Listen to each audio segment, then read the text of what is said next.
Oh, good morning, good morning. It's me, Kenny Polcari. I got my hair cut, I got my beard trimmed. Today is Friday, August 12th, 2022. And here's what you need to know because there was so much going on this week. It was unbelievable, right? Yesterday, PPI came in weaker than expected, leaving many to ask, is inflation dead? To which I'd say, not so fast. San Fran's Mary Daly says inflation is too damn high.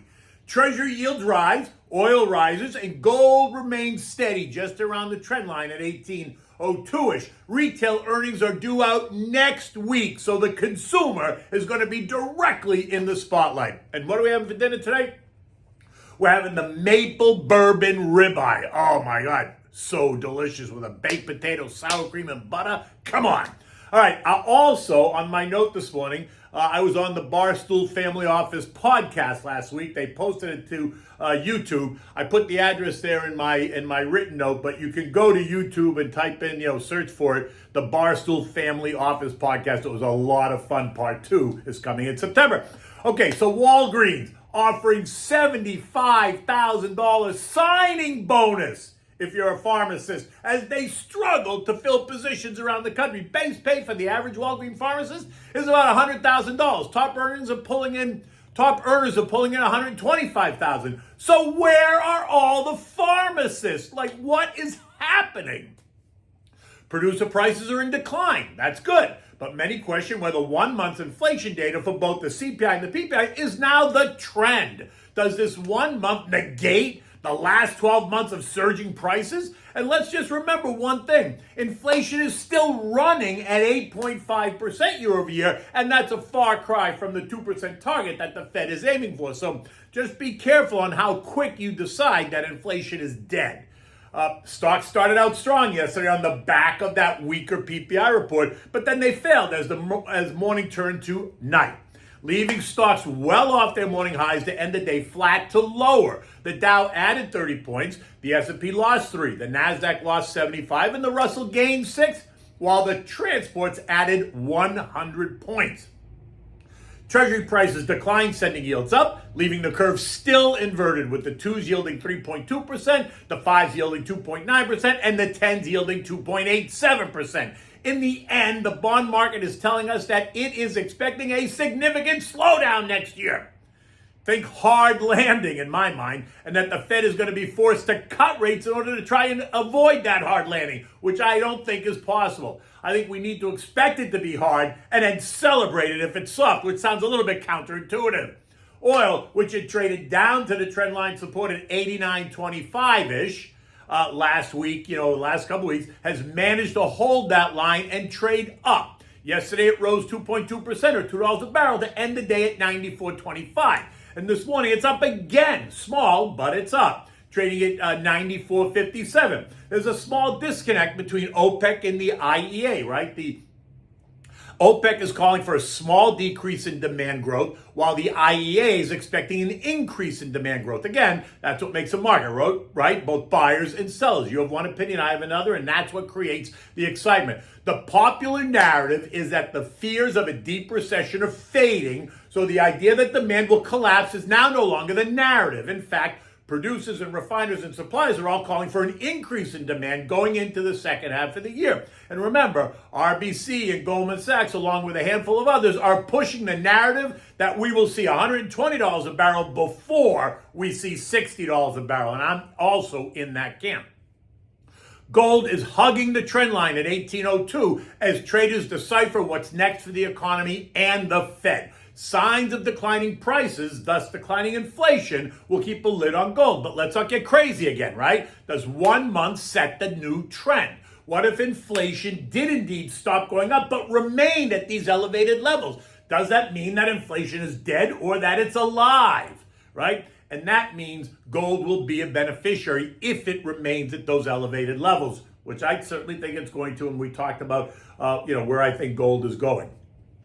In any event, the latest narrative out of the non-voting members, right? The Fed members, Evans, Kashkari, and now Mary Daly, all suggest that the Fed will remain aggressive. So it's confusing. In fact, Mary Daly told us yesterday that inflation is too damn high and that her base case is for at least a 50 basis point increase, but she is not taking 75 off the table. But remember, she doesn't get a vote, right? But she is a mouthpiece. And that's leaving many to place bets on the next move. Is it a 75 basis point move? Is it a 50 basis point move? Or is there a complete pivot that some are calling for on the horizon, leaving the Fed to do nothing at the September meeting? Okay, here are my odds. 60-40 for a 75 move versus a 50-point move. 0 for a complete pivot. Absolutely 0. There's no way. The recent rally in stocks that we've seen off the June lows, the Dow up 12%, S&P up 16%, NASDAQ up 20, Russell up 21, and the transports up 18, is all about the idea that the Fed will slow and then pivot sometime in the first quarter of 2023. I think it's a big ask. I just don't see it, but I am loving this ride back up, as so many of you are. Money managers are also hoping now that the worst is over, and now they have to decide what they're going to do with all that cash that they've been holding all year. And if they suddenly all think the bottom is in, then expect them to start to plow money right back into stocks as we move into the year end. And this is exactly what we started to see happen on Wednesday, on that big Wednesday rally. Right? The decline in the CPI lit a fire under all those asset managers that have been doing nothing with your investor money. So for those of you who focused on the long term and didn't panic and kept putting money to work, you feel good right now, right? You did the right thing as long as you had a well-diversified portfolio with good, solid, long-term names. Last week when I was on Varney, and today I'm going to be on Varney on Fox Business at 10 o'clock, but last week when I was on Varney & Company, Stuart asked me if I was ready to jump in with both feet now that it looked like the worst was over. And my response was, I don't have to.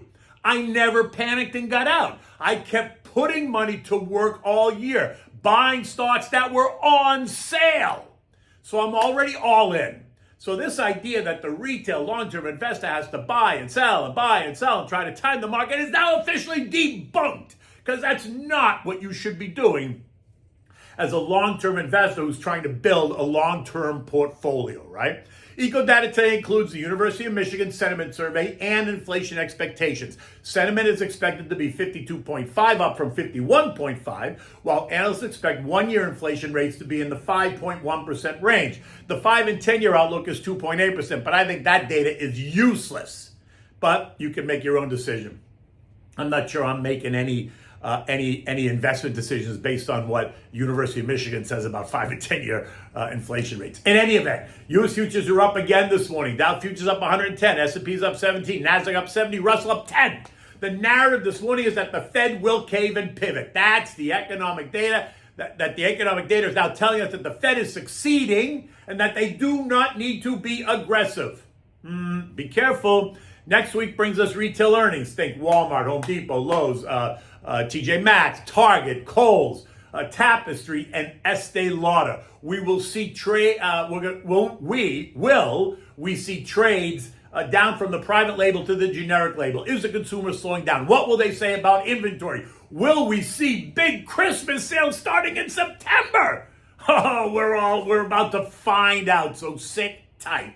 European markets are slightly higher. Preliminary UK second quarter GDP showing a contraction as the cost of living over there skyrockets. We're also expecting inflation prints out of France, Spain, and Italy, and Eurozone industrial production are all due. At 7 o'clock this morning, European markets were all up about 0.2%. The S&P ended the day yesterday at 42.07 after testing a low of 42.01, holding that century mark, and a high of 42.57. We remain right in the 41.15, 43.33 trading range, right? Smack right in the middle of both those trend lines. And I suspect that we're going to remain in this range through at least the month end. Remember, Jackson Hole, Kansas City Fed boondoggle is only 2 weeks away. And there's sure to be lots of speculation around what we're expected to hear. In any event, just sit tight. Okay, so what are we having for dinner this weekend, tonight, tomorrow, whenever? It's a maple bourbon marinade that you can use on your ribeye, any other cut of steak that you want. I love ribeye, so I use it on my ribeye, right? It's a simple marinade. It's wonderful when grilling a sirloin, or like I said, the bone-in ribeye. Bone-in ribeye is important. Now, for this, you need 1 cup of real Vermont maple syrup. You need a half a cup of Jack Daniel's bourbon, salt and pepper, and a shot of ground red pepper if you want the kind of the bite of the hot red pepper. I go a little light on that just because I'm allergic. Anyway, too much information. Mix well. Okay, then mix it all well, and then use it to marinate your favorite cut of meat, right? Overnight always works better, but you can marinate it for a couple of hours just if you're coming home and making it that tonight or tomorrow, whatever. When ready, take it out of the fridge and let it come up to room temperature before you set it on the grill, right? Now you want to light the grill, get the grill all nice and hot. Once you're ready, you got to sear the steak, cook it for 4 minutes on each side, depending on the thickness, right? And then remove it, let it rest for 5 minutes. Now you're going to put the Idaho potatoes in the oven an hour beforehand. You're going to put them on bake, right? Turn it to 400, put them on bake. You're going to make a big salad with all the trimmings, tomatoes, red onion, cucumber, scallions, and chopped romaine. I always add in a couple of sliced hard-boiled eggs because I like that. Season it with salt and pepper, oregano, dress it with olive oil and fresh lemon juice. Now, when you're ready, take your steak, slice it, and then fan it out on the plates. Accompany that with the baked potato with plenty of butter and sour cream. Oh my God, that is an absolute must. And you can enjoy this steak with your favorite red wine. You can go lighter, you can go heavier, whatever you want. A Brunello di Montalcino is great with this. You could have a Pinot Noir if you want. You could even have a Chianti. Either way, it's your preference. Whatever you like is going to go fine with this dish. In any event, it is Friday morning. The weekend is here. The market looks like it wants to go out on a high note. We'll see as the day progresses. You can find me at 10 o'clock on Fox Business with Stuart Varney. Until Monday, take good care.